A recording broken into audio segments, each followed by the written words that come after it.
Hi, you're about to watch a Deck the Hallmark episode. Thanks for doing that. We want to let you know that today's episode is sponsored by Philo. You can get 25% off your Philo membership and watch all of the movies we're talking about by going to philo.tv/DTH. Unlimited DVR, all your favorite channels in one place. Go to philo.tv/DTH. Philo is for everyone. Enjoy the episode. This is a Bramble Jam podcast. Hi, I'm Brent, and I love When Calls the Heart. Hey, it's Panda. I like When Calls the Heart. I'm Dan, and did you wipe your hands on your shirt? Yeah, I did, because I knew you were trying to speed things up, and I despise When Calls the Heart, but I love this guy. And this is the Deck the Hallmark podcast. You don't get anything from me. They're the best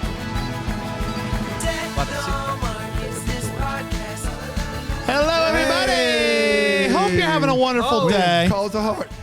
When Calls the Heart. Are you ready for it? Season 3, episode Infinity. When Calls the Heart. Guys, I was reading the news this morning. You know what? There was a headline. Did you see it? I saw the headline. What if cartoons got saved? And then I scrolled down, and you want to know what else I saw? Yeah. Hats off to Christmas! It's gonna be a real good time! You seem to be lagging a little bit, buddy. Are you okay? Yeah. Warm Diet Coke, just not getting it done. It's after a boring When Calls the Heart. Our fridge broke, guys. Can you believe this? Our refrigerator here in the office shut it down. So we got to get a new one. Why are they cheering? Stop it. Why are you guys cheering? The crowd that we have is the worst crowd. They are. They booed us. They don't want us to have cold drinks. It's unbelievable. You got the wet on your shirt is someone threw a water balloon at you as you were walking into the studio. And I didn't like it, but we kept them in. Security said you're okay.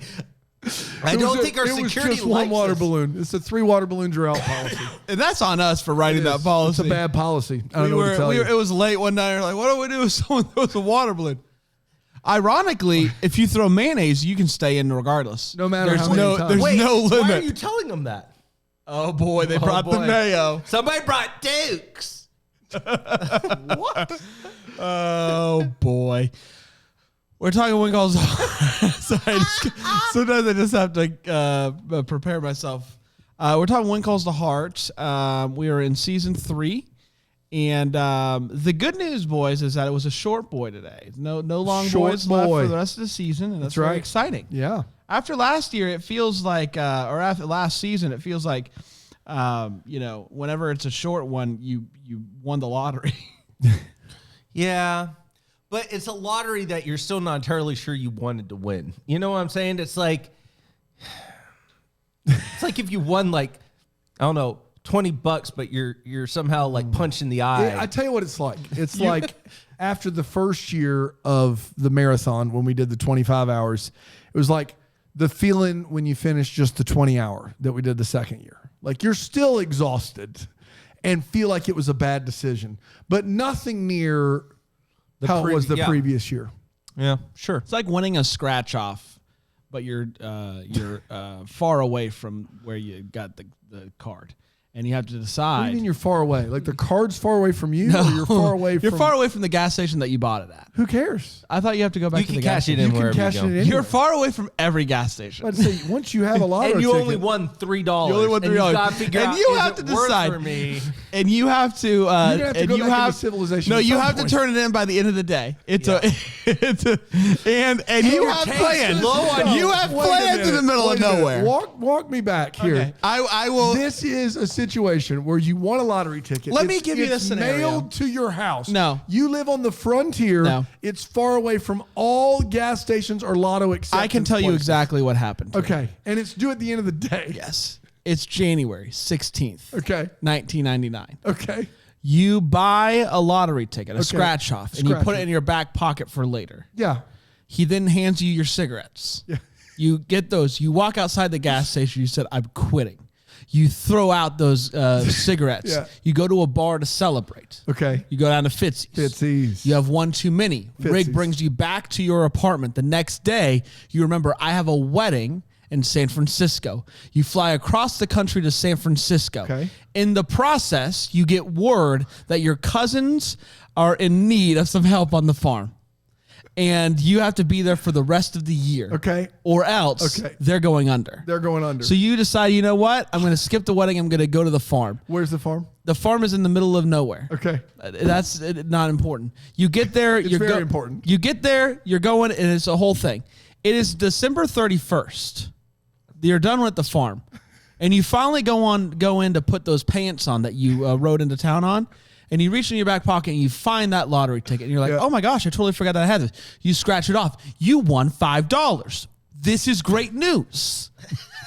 But it has to be claimed by the end of the calendar year, 1999. 2000, the lottery tickets for 99 aren't welcome No here. good. And so you have to decide, am I going to bust it out of here to try to get that $5 or not? That's what When Calls the Heart is like. That is, you know what? I stand corrected. That is what this episode was like. Yes. That was good. Somehow I'm leaving South Carolina for San Francisco only to be waylaid in the middle of nowhere on a farm for a year. That is accurate. Yeah, I have nothing. Yeah. You're right. I have nothing. I have nothing. People say my analogies are like a pudding briefcase. Like you never want it, but if once it gets delivered, you're like, well, I guess I better dive in. You know what I mean? When Calls the Heart is like washing your hands in the bathroom and then just wiping them on your red shirt. Just because you think you're in a little bit of a rush. Yeah. Well, When Calls the Heart's like two jerks who just keep being jerks. Am I right? At the jerk place. At the jerk store. Jerkorium. Yep. We're talking Hey, When I'm Calls. down at Jerkorium. Come on down to the Jerkorium. 2 for 1. 2 for 1 jerks? Jerkoriums. Jerkoriums. At least it's not a 4 for 2. Am I right, guys? Oh, you said it, friend. Rig? Oh, sizzle, sizzle. You haven't been here since Take the Day Off. You haven't been here since that dumb analogy about the farm boys. I've been here literally You shut your trap, fly hole. 4 for 2. 4 for 2, George Foreman. What is it? It is. I can't believe it. I can't believe it. So it is a grill. You know the grill. Yes. Imagine flipping. Yes. Flipping it over. What do you mean flipping the Flip grill it over? over. What do you mean flip Open the up grill the over? clamshell, turn it over and switch. Right. 4. It's the same amount though. 4, no, on each side. But what do you mean 4 for 2? 4 for 2. So if I put in 2 burgers, 4. I'll get 4 No. by flipping it? No. I will say that this is the most sense Rig has ever made on the 4 for 2, and I think I'm on board. Yeah. Because, no, if you really think about there's 2 on the top, there's 2 on the bottom. That's a 4. 4 for 2. But you're only paying for one griddle. When Calls the Heart, Season 3, Episode 3, Time to Speak, originally aired on February 27th, 2017, and went a little something like this. 2017. Remember at the end of last episode, they found Frank's wanted poster. Wanted! Dead or alive. Jack did a little investigating, finds out that's just old. It's not a thing anymore. Frank walks in and he's like, he's right. I did some bad things back in the day. You know, I was on the wrong side of the law. I got shot. And then I turned to the good Lord. And Jack offers to walk Elizabeth out and going to go to the school. And Elizabeth and Jack, they're like, well, do you have any deep, dark secrets? And Jack's like, my deepest, darkest secret is that when I met you, I thought you were cute. Some women discuss Frank's criminal past, and the townspeople are refusing to talk to him, so this might be the end of the road of old Pastor Frank. Jesse and the other members of the Garrison gang talk in the woods, and they threaten to kill Jesse if he can't get Frank to rejoin the gang. Rosemary tells Lee that she has taken finds out that she wants to help Lee because she thinks, I can help you out with the finances, help really trim the fat here. It's time for school, and Jack shows up and says, boys, we're going camping. No girls allowed. But when Jack shows up with the boys at the campsite, Elizabeth and the girls are there. Girls rule. Rosemary confronts Lee about his overdrawn account. Lee says it's just a misunderstanding. but who can say at this point? Abigail walks into the church and finds Frank, who is planning to leave for San Francisco, only to find out that he got a call and his cousins have a ranch that is going to go under. I'm kidding, boys. It was a San Francisco joke. Abigail tells him that she's ready to stand by him and that the townspeople need to give Frank another chance. The camping trip is going as expected. The boys are scared because of ghost stories, and the girls are homesick. There's been an insurance storyline. I remember Dottie and the dead husband or whatever. So I'm live. She's owed money from the insurance people, but they're trying to stiff her. So Bill shows up and gives him a verbal beatdown until he agrees to write her a whole check for the full amount. Elizabeth and Jack sit together by the fire. Elizabeth says that she could live in the wilderness forever, and Jack says, well, maybe we should get a house. And they kiss and they cuddle by the campfire, a mere 10 feet away from the children they're supposed to be keeping watch over. Gowan called a secret meeting, and the committee voted unanimously to fire Frank. Abigail's not happy about that because she didn't really get a word in it, and neither did most of the people in the town. So she goes to find him at the church, but he's not there. He left a goodbye note. In the cafe, Jack, Elizabeth, and Abigail talk about Frank being gone, and Elizabeth decides to go over to Gowan and give her a piece of her minds. And she says, I think that we should all be voting about it. So Abigail goes to find Frank in the woods and tells him to come back to Hope Valley for a formal vote. Frank shows up and says, listen, I am who I am today because of who I used to be. So Abigail then stands up and says, let's vote. And everybody who thinks that Frank should stay in Hope Valley stands up. And so about 50% of the people until Henry Gowan also stands up and everyone else follows suit. The gang members are not pleased with Jesse that Frank is not returning to Hope Valley. So this might be the end of the road for Jesse. We'll find out next time on When Calls the Heart. And the episode ends with Rosemary and Lee chatting about how Lee is not broke after all. But Rosemary says, you've got a growing business here. Don't worry about my theater dream. And he says, I'll do it one day. Trust me. They kiss. And that, my friends, was When Calls the Heart. Time to speak. We did it. You reading that back to me makes me feel like I missed a lot of good stuff. Did you miss a lot of that? Oh, no. Well, when I got to the San Francisco bit, I was doing the whole bit, I did see you look at me like, what was this storyline? I missed entirely. Wait a minute. There's a farm. We're going to take a quick break. We're going to come back. We're going to break this episode down with 4 segments. I think it's going to be a lot of fun. Ooh. So we'll see, but we're going to take a quick break here and do it over.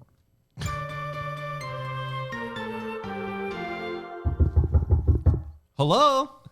Hi, it's Philo here. Hi, Philo. I'm here to make all your TV dreams come true. Well, I have a lot of them. Do you? Do you have children? I do have children. Good, because we've got you covered on Philo. Do you like the reality shows? I love reality shows. We've got you covered on Philo. Do you like the TV Christmas movies?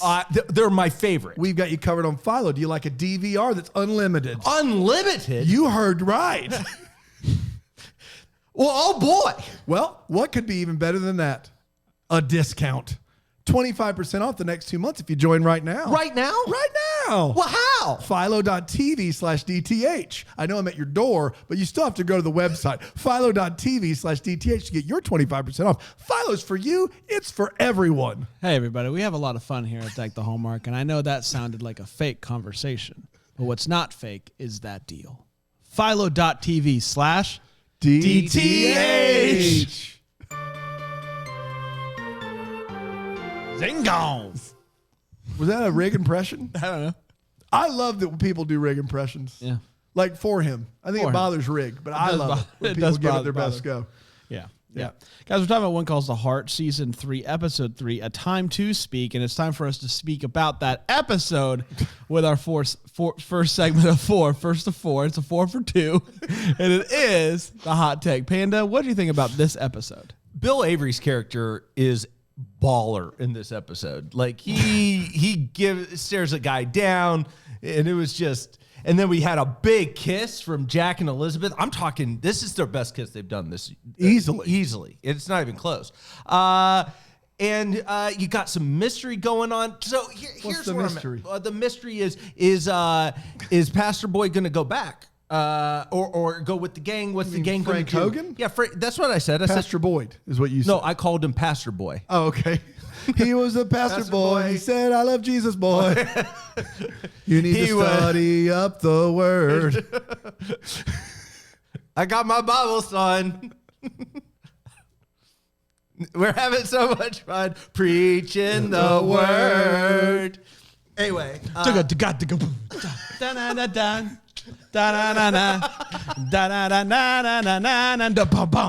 He robbed a bank and changed his name. Now he's God's son. But not the real son. He's not Jesus. Don't misconstrue what we're saying. He is still flawed, but saved by grace. What more can I say? I want to pitch something really fast to those of you out there. A Winkles Art musical, but it's all parodies of Avril Lavigne tunes. Well, they'd never use complicated. okay. Yeah, it was a good episode. At the Mercantile. Hey, Jack, I can be your girlfriend. So Bill's thinking what the... No, sorry.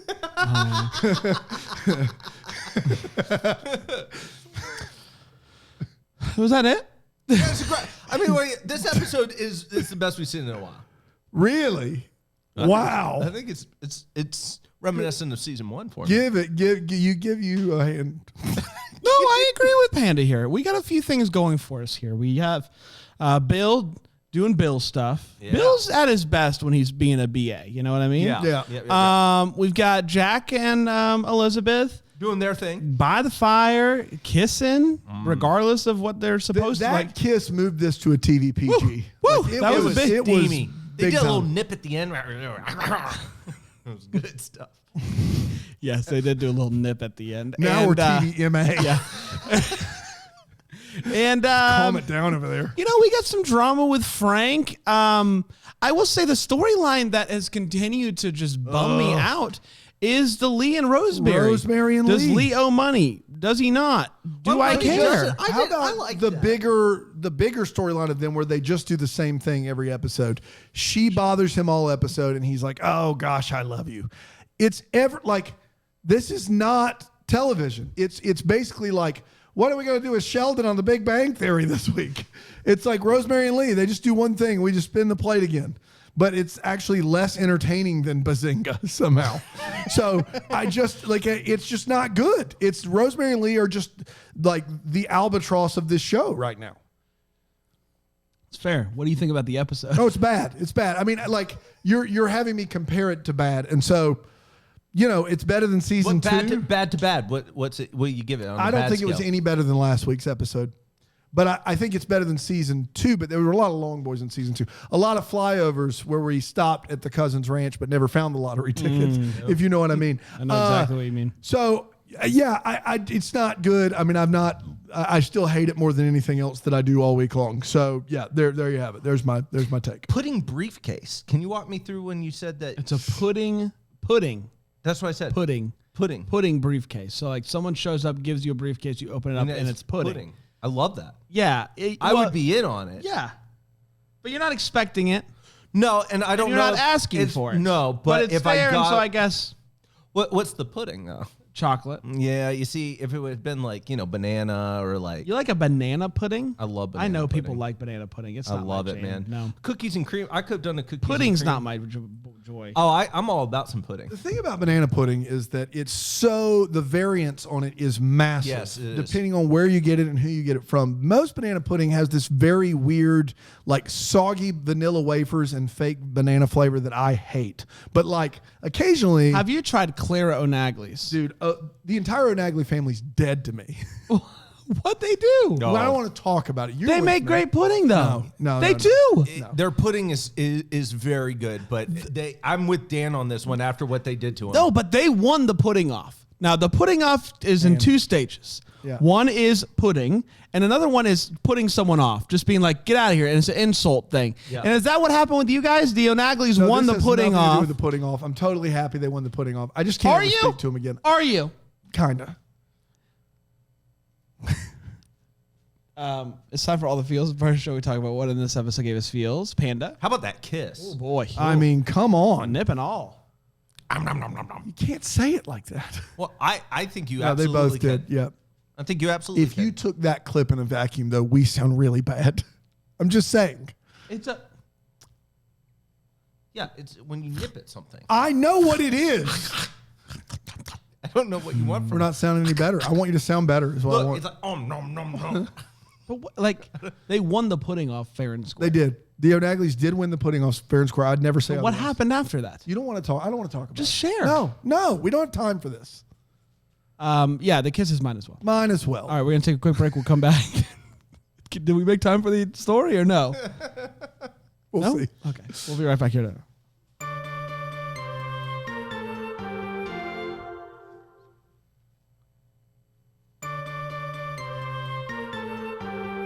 Hi. It feels great. I don't know what to tell you. Okay. What are you guys talking about? It just Don't worry about it. Hi, everybody. We're talking about it, When Calls the Heart, Season 3, Episode 3. And we're at the Wait What part of the show. We're talking about one of this episode made us go, wait, what? Panda? Bill's character is an anomaly to me, and I don't know if they were doing this intentionally or not, but last week we were told that he was not good at baking or cooking or At anything all. like that. He said he'd be a silent partner. Silent partner, he goes, Completely. you don't want me in the kitchen. You're not going to hear from me. Yeah, you don't want me in the kitchen. Yeah. This week, he apparently is submitting a recipe that needs to be cooked, and he's apparently quite talented. I just feel as though Bill is doing, like Jack Wagner's just calling all the shots. Like he shows up one week, he's like, this is what I want to do this week. And they're like, sure, do whatever you want, Jack. You're Jack Wagner. That's the only thing that makes sense of his character. Are you a Mountie? You're not. Are you a detective? You're not. Still have access to all the detective stuff, even though you're not a detective anymore. Want to interrogate people? Great. Want to just solve your own crime, even though you have no, legal authority to do so? Fine. You want to bake? Great. You want to not bake? Great. His character has zero consistency to it, and it is an enigma for sure. I don't understand it. The only other wait what, and this one is just really bizarre to me. My man, what is it? It's Lee and Rosemary, right? Yes. Lee has pencils in his office. Yep. When she starts cutting the budget, she takes the pencils away and he can only have one pencil. Mm-hmm. But then she goes to the store and tries to buy more pencils, and she's distraught by how much the pencils cost. Yep. This is like that Brian Regan bit with Yeah. the log. You had logs? I got an order here I had them for over here. logs. You had pencils. You took them away. And now you went to buy buying more pencils. It doesn't make any sense. Why are you doing this? Yeah. I don't understand. No. Maybe you Makes no sense. Shouldn't be in charge of the books, Rosemary. Just saying. Yes. I didn't even think about it. Like, what happened to the pencil? Why? I'm going to scribble these down so there's none left. Yeah, save you money. Oh, we What's need more? happening? What are Oh, we no. doing? I have a couple. One is at one point, after Gowan does what he does to get Frank voted out, they say to him, is this how you want to be remembered? By driving the pastor out? And I'm here to say this. It is significantly better than the alternative that people remember him by of killing everyone in town. Yeah. This is better. This is Driving the pastor out is better than killing all of the men. It is better. yeah. It's better. Acting as though Gowan's reputation hangs in the balance from a committee vote is the biggest laugher of this episode by a mile. This guy is a mass murderer. Can you imagine if they're like, listen, Darth, I know it got rocky with your first in command and you just air choked him. Is that how you want to be remembered? You shot whole planets, bro. Like all the planets are destroyed. Like these are small potatoes. This committee vote is a non-issue. You wiped out millions. Yeah, that's right. Genocide, Billions. just straight genocide. Yeah, air choking But of that another guy, I mean, he could be the He had it make coming. or break. Yeah, driving Abigail's new guy out of town is bad, but not as bad as accusing your husband of being the mastermind behind killing every That's guy right. in the city. I'm glad you're with me now, Brian. I'm glad you're coming on board. I am fine with trying to redeem this character. What I'm not fine with is acting as if anything he does is even in the same ballpark as killing every man in the city. But also and tried to cover it up. Doesn't it lessen the fact that they're not redeeming him? They're just making him like, you know, watered down Gowan. Doesn't it make everything from season 1 not hit as great as it did in season 1, where he's just like a monster of epic proportions? Does not care. Like It they doesn't tried to, care. He's like, no. I And don't. now that it just makes it all kind of the. My only other one is, I mean, I wasn't in the world in 1911, but I would bet $1 or $2 that parents wouldn't be down with boys and girls going camping together. Yeah. Which is why Jack wanted them to go separate in the first place. That's a weird one. So for Elizabeth to bring the girls To the to camp same camping together, spot, yeah. it seems like not the best idea, and that you would have a better pulse on the town. But maybe the town's super progressive. Yeah. Could be. They're more progressive than some of the youth groups I work with. Yeah, no kidding, man. I gotta be honest with you. Maybe the kids, they think the kids are all like 5 and 6, and there are some teens in there Yeah. for sure. Yeah. Just think Yeah. of your teen, or when you were a teenager. Think of that. Yes. I got 2. One is at the beginning, they find the poster of Frank, and they're like, this can't be true. This has got to be like a joke. And I'm here to tell you that that's a joke that could get someone killed. Can you imagine? Like, I'm going to be like, you know what? We should get Bran. We should put a poster out that says, if you bring him in dead or alive, we'll give you money. And then he dies, and somebody's like, I want my reward. And you're like, it was a goof. I'm sorry. We were just goofing around here. Could you get held responsible for that? Yeah, you most definitely could get held responsible for it. It's not a joke. This is the dumbest thing I've ever heard. But my favorite is We gotta get those off. yeah, probably get rid of those right now. Dan, don't go to Brewster's. Okay, got it. Good to know. in Simpsonville there. Now, Brewster's in Simpsonville, which I've never been in my life, so good place. Did you put the sign up there, or or someone waiting for me there to kill me? I told him. I did the sign. You did the. Oh no. Just don't go to Brewster's. I wasn't planning on it, so it worked out well for me. It sounds like a really bad plan on your. Go to the ice cream station, also in Simpsonville, but no one's there to kill you. Got it. Good. Yep. Been there once. And better ice cream. I try to stay out of Simpsonville whenever I can. I understand. So this guy is scamming these women out of money, and Bill is on the case, he is. Yes, without any jurisdiction. And the guy shows up at his not office, and he's like, you're the one who broke in and stole my bag. And Bill's like, nothing has been stolen. Bill, I've got some news for you, bro. You did break in and steal his bag. Even if you didn't take anything out of it, what you did is illegal. Yeah. It's illegal. You did break and enter. You did steal something. The definition of steal still stands. Now, you did it for the right reason, but acting like you have not stolen anything is not accurate within the definition of what to steal means. He broke into a guy's house and stole the bag, and then he's like, no, I didn't. I don't know what you're talking about. You're the bad guy. Yes, but you're the bad guy as well. It's a both bad situation. That's what happened there. It's both bad. It's both bad. Is that it? That's it. Wow. Just why do you hate them? Why do I hate Why do you hate them? them? O'Nally's? Yes. O'Nagley's? Yeah. Listen, I don't want to get into it. I don't know how many times. Hopes and valleys, highs and lows. Pinned. Bill Avery. And here's why. High and low? Thief. High or low? Thief he's Bill my Avery. high. He's your high. And here's why he's my high. It seems like he's going to be doing things where he's trying to get justice for those who, and he's kind of working outside the law. I love that. I love kind of the anti-hero kind of bit that. This is how you know it's not going to keep up. You know they're going to do something else with him. Yeah, If you because say I you love it, it's just, I love it. you know. It's toast.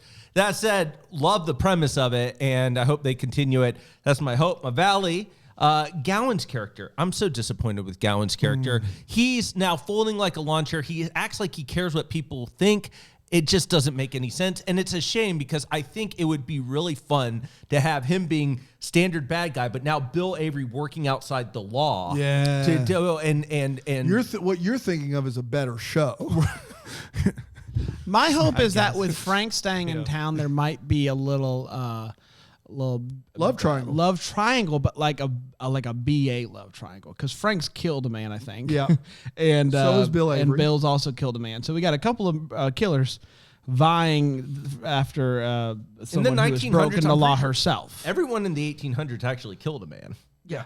If I'm not mistaken. Yeah, it was a rite of passage. Rite of passage, that's right. Exactly right. Things have changed. Things have changed. Dan? I don't have any hopes as per usual. My valley is it will be every episode as long as this continues is Gowan. I said it 3 or 4 weeks ago. They just made him mayor for no reason. He's this weird, it's bad. He's bad. It's a bad. He was the best character in season 1. Now it's a joke. It's a laughing stock and not in a good way. Gowan is my valley as he will continue to be. There it is. You hate to see that. You hate to see it. But you know what else is a valley? Pocket watch. No pockets. I think he might be gone. Smolder counts high. Oh yeah, for me. Oh, the smolder count's definitely high for me. The 8 1/4. Oh, give me boy. an 8 1/4. Wow. I'll see your 8 1/4, and I'll raise you another quarter. Wow, 8 1/2 for you, dude. That kiss. Are you kidding me? By the campfire. I'm going 9, guys. 9. I think this is peak smolder. Whew. I saw peak The smolder nips going on. Just ridiculous. Not okay. What? Once you nip, they don't call it the nipping nines for no reason. We did, everybody. We're going to leave you with a What's Calling My Heart, an email from somebody who lets us know what is calling their heart by emailing hello@deckthehomework.com. Dan, who we got? We got Amelia Huppy or Hoopy, Huppi. What do you think it is? Huppy. I'm going to go with Huppy as well. Hey, Bran, Panda, and Dan. Hey, man, Amelia. What's calling my heart this week in the last few months, honestly, is the Bramble Jam Podcast Network. Woo! My sister-in-law, shout out to Josie. Josie, what up? Introduced me to Deck the Hallmark when I started dabbling into podcasts. And most recently, I've been enjoying History or His Story. Sorry about that, guys. Yo Gavel Gavel holds a special place for me as I binge listen to every available episode. Does that make me a professional gaveler now? Yes, it does. I think we'd officially say that. And guess what? You can get more episodes by joining Bramble Jam Plus. It's $5 a month. While unpacking my husband's and my new apartment. Packing and unpacking causes me a lot of anxiety, so it was really nice to have your banter and a variety of ridiculous stories to help distract me from the seemingly overwhelming task before me. Anyway, I just wanted to say thanks for always making me laugh and keeping me company during this transitional period. You guys are great. I admire your friendship and desire to make the world a little bit brighter place. I hope you have a good vacation week. You guys deserve it. I remember vacation All week. Rise, Amelia. Very good. All rise. Nicely done, Amelia. Thank you so much. You can email your What's Calling My Hearts at hello@deckthehomework.com. They submitted your pudding?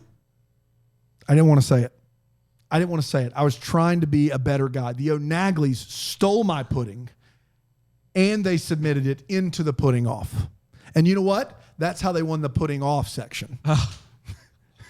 I came forward. I won the pudding off. They won the pudding off section, and then they called it a draw. And you won the pudding off? That's right. And then they won the pudding off. So you won the pudding off despite them also turning in Remember, your pudding? 2 sections. Yes. I didn't win the whole pudding You won off. the pudding off. The pudding off. Pudding off. That's right. Even though they took the won the recipe. pudding You off. won the pudding. The pudding off. Even though they submitted that's your right. pudding. That's right. I got an 8.5 out of 10 in the pudding off, which notoriously tough judges, as you guys know. Yeah. That was the highest. Dude, It's crazy. If you get above a 6, you're screaming hallelujah. Yeah. And the pudding Snake's off, Crandall? they gave them a 10 of 10, which means if you put it together, they won. And Won Snake's Crandall overall. did screw up everything. They You're right. won. They won the overall, the overall pudding off. That's right. All right, we'll be back tomorrow with an episode. Until then, Merry Christmas. Merry Christmas.